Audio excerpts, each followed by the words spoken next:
dan Asamoah tie enye de ehia ne prawade once wo be ma bi empewo watwam won kasa wonam makasa dan Asamoah we nipa wodi makeup ebe wiase wo hia na dafom no ntie wo so sa 3 years say enye makeup na ebe wiase a anka wonam we wo senye why wo sese folk ena wonan ye why wonan enwenwen ase paneye ena wapantan enya wo momanye hwe wo moma aye apagya te semanten alalat ate semanten afageto wo mu ba bi anye wonan ye wo ba besi a wonam wo woni shape o kokora woton wo so wonan ye wo senye wo momanye wafonye wonan ye ba bi anye na wo te say wo de waye wo kora wonam wiase tompe wonam wiase tompe Prophet Stephen Adom Kyei-Duah wasoma wafra wo se brabeto so bono ana bra na sole wanse Ghana fo ni bebre ye nyatwom okurom wa ye wo kurom wa ensole akese bebre wo kurom wa ebi ton key order ebi ton calendar ebi ton sticker ebi ton dia ben t-shirt ebi ton books aden no dia mon kan wasam aden no dia mon kan wasam be ma pa wo be woro wo ho a ni be ma be sole ni be ma be brem pa na be ma na kasa so amobo na kote enso ya boa na se be ma na minim ni su be ma se dan na Asamoah be woro ne ho ama be ma bi ho asole wajimi unim nyansa jai papa Stephen Adom Kyei-Duah na onye na djuma meme so ye me nua wo ye me busuani o hwehwe a ubeho and only one Juba, Prophet Dr. Benigo Invisible Teaching Hospital. For your spiritual healing, please come to Asamoah Liberty House, where the hospital is located, or Kingdom of God Ministry International, or Twase. For further information, please contact the following numbers: 020-859-9576 or Abusuyami chia will be a media de Osofu Kumchacha. A video we me yama dan na Asamoah wanamwa wamwa say a kurasa curtains me ye video we the amadan na Asamoah jimifo an nan aye hwehwea say 1983 banche wanamwa wono fe se wo ye oba na wono ebedi di sofu pani Adom Kyei-Duah atem abeka je sofu pani Adom Kyei-Duah say wono nanim ohu na sofu pani Adom Kyei-Duah nanim nya fa nanim ohu eno na wo ba na abeka bia na kwasampani bia ye wo ni nsu tobrem na nsu odi step on na dwen na wa begina ho ena Kumchacha no ena wo mfuri nyame mifuru wo na na to abo anche wonwe sofu pani Adom Kyei-Duah me oye mi kuromuni me mifuru achema pedwa ena me semfuri chebi ena yen nanan mu furu asi akwa achema asi akwa Papa Adom Kyei-Duah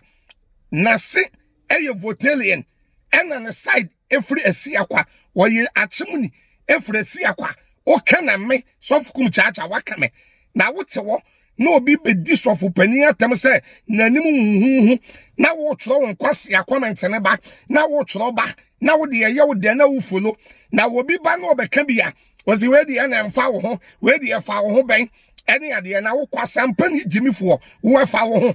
dan na Asamoah tie enye de ehia ne prawade once wo be ma bi empewo watwam won kasa wonam makasa dan na Asamoah we nipa wodi makeup ebe wiase wo hia na dafom no ntie wo so sa 3 years say enye makeup na ebe wiase a anka wonam we wo senye why wo sese folk ena wonan ye why wonan enwenwen ase paneye ena wapantan enya wo momanye hwe wo moma aye apagya te semanten alalat ate semanten afageto wo mu ba bi anye wonan ye wo ba besi a wonam wo woni shape o kokora woton wo so wonan ye wo senye wo momanye wafonye wonan ye ba bi anye na wo te say wo de waye wo kora wonam wiase tompe wonam wiase tompe Prophet Stephen Adom Kyei-Duah wasoma wafra wo se brabeto so bono ana bra na sole wanse Ghana fo ni bebre ye nyatwom okurom wa ye wo kurom wa ensoli akese bebre wo kurom wa ebi ton key order ebi ton calendar ebi ton sticker ebi ton dia ben t-shirt ebi ton books aden no dia mon kan wasam aden no dia mon kan wasam na papa Adom Kyei-Duah sofu pani na wura chase mama nchowe papa Adom Kyei-Duah sofu pani prophet Stephen Adom Kyei-Duah the voice of God unto me fane ma fomo dabi wo ye den de ne ba fom unto me fane ma fomo da ebi se di nyame ye hira no nipa ntumi se no Numbers 23 verse 8 wasi ya biye den obi ye nyame mo ni dua no nipa di abobeka no ebe ye den obi o nyame kese no nipa kese beka no Numbers 23:19 waso o nyame nye nipa ene wodi atoro a wo beka bibia fa o nyame nipa Stephen Adom Kyei-Duah emamuda Romans chapter 15 verse 4 dia watchoro no watchoro what is written is written dana Asamoah jimifo kurasini wa jimi a wanu nsuo etise watchire ben anu nsuo na wonam wa adabia wanim anyinya etise preko a waye bra a wonam wono man kwase akekan ye wode ye starting nyam dwuma ne ye wo kumase wo na wo preach tia makeup na wo preach etia oba wo kana no oba wotu nani nton ene saade ye nyina wo ye mu interior minister wo ye saade ye mu nyina interior minister ade a wo kaseti aye bia ene wo ye bi aden obi ye nyam dwuma na wo manenye wo ye temuafo eti wo mumu bi bebre se no ya na ye hu se mo jimi na jimi ye ne ye de betem o kan Proverbs 9:13 Proverbs 9:13 waso oba bi wa ye kwasea a wo jimi te se dan na Asamoah no o ye kasafo cheso pe kasa na niti esini kwanso kwa wonim nyansa ana kan Philippians 1 verse 15 wasi e bi bo Kristo din e wode anytime ene ntokwape dan na Asamoah Yesu din na wo bo no e anytime o time papa no prophet Stephen Adom Kyei-Duah the voice of God o time no ena wo de no so ye ntokwape ena wo pe papa no na wo bi ba no betro shade ne maw ne abobo left and right wo social media no so abobo left and right ya na kwase bi aba ena sofo no mfiri nyame mifiri wo na na to aboa wo na na to na mifiri